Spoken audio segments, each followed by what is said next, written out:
Hey everyone, today I am excited to show you how I built a 3-step wooden stair for my home temple using a simple wooden plank from Lowe's. It's an easy and fun DIY project that you can do right inside your home. Before starting, let's go over the tools I use. I had a measuring tape for accuracy, a metal cutter to cut a plank, you can use wooden cutter, that's the best, and nails with a hammer to join the pieces. Since I was working inside my room, I placed a paper surface protector to keep my workplace clean. I also used a small whiteboard and marker to jot down my calculation and plans the cut. Now onto the calculations. I need to find the correct inclination angle so the steps would sit perfectly. I used my high school trigonometry skill to figure it out, and honestly, it felt great to put the knowledge to use. Just to be sure, I even asked ChatGPT to verify my dimensions. Once I had the correct values, I marked the plank accordingly.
With everything marked, I used my metal cutter to make pieces cut at the right angle. Then I started assembling the stair, securing each step onto the inclined plank using nails and screws for exact stability.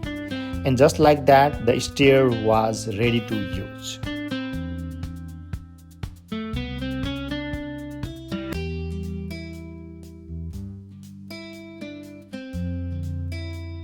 I am giving here final toss and cut the one of the corner of the bottom edge of the plank at the inclined angle which I calculated before.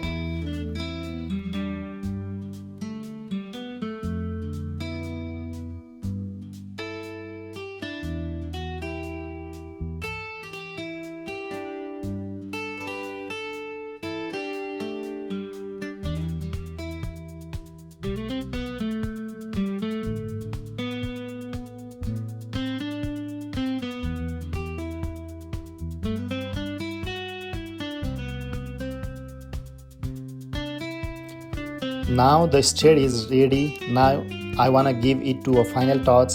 I decided to cover the stair with a red decorative paper. For this I used glue, scissors and paper wrap to make it look neat and elegant.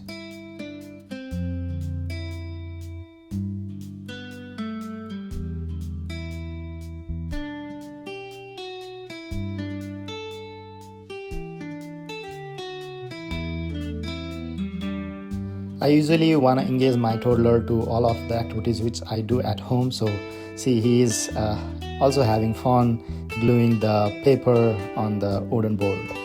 It's so much fun to engage a toddler in your activities. He's enjoying a lot.